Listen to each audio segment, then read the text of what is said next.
Have you ever felt outnumbered, outmatched, and completely unprepared for what life is throwing at you?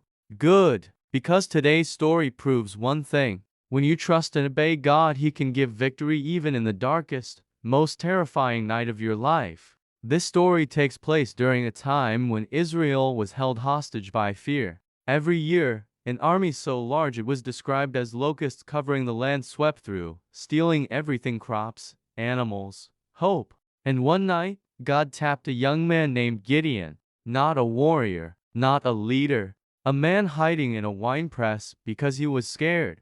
God said, "The Lord is with you, mighty warrior." But Gideon didn't feel mighty. He didn't feel ready. He didn't feel qualified. And maybe you don't either. But God doesn't speak to who you are. He speaks to who you can become if you trust and obey. After a series of signs, Gideon finally gathers an army of 32,000 men. Still small compared to the enemy, but at least it was something. Then God says something that instantly freezes the blood in Gideon's veins. Your army is too big. Too big? How can an army be too big when the enemy covers the valley like sand on the seashore? But obedience is rarely comfortable. So God reduces Gideon's army from 32,000 to 10,000, and then from 10,000 to 300.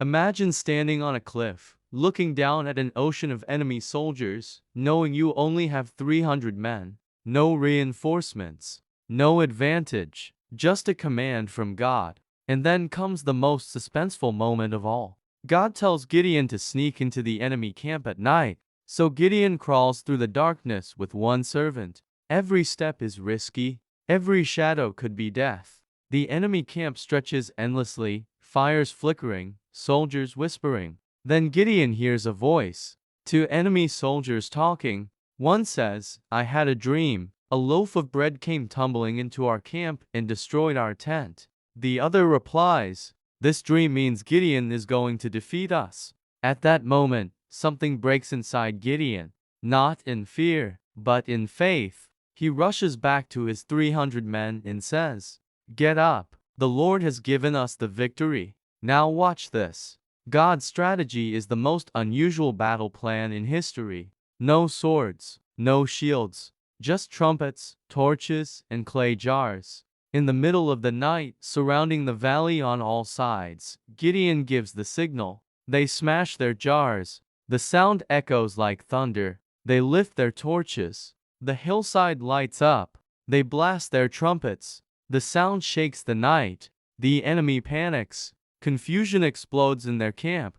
They turn their swords on one another. And without swinging a single weapon, Gideon's 300 win the battle. Victory came not from strength, but from trust. Not from numbers, but from obedience. So let me ask you, what army of problems is standing in front of you right now, making you feel small? What fear is telling you that you're outnumbered, unqualified, or too weak? Listen to Gideon's story. Obey even when it doesn't make sense. Trust even when the odds look impossible. Move even when fear whispers not you. Because when you trust and obey, God can take your smallest step and turn it into the greatest victory of your life. If this inspired you, like the video, subscribe, and share it with someone who needs courage today. Your breakthrough may be one act of obedience away.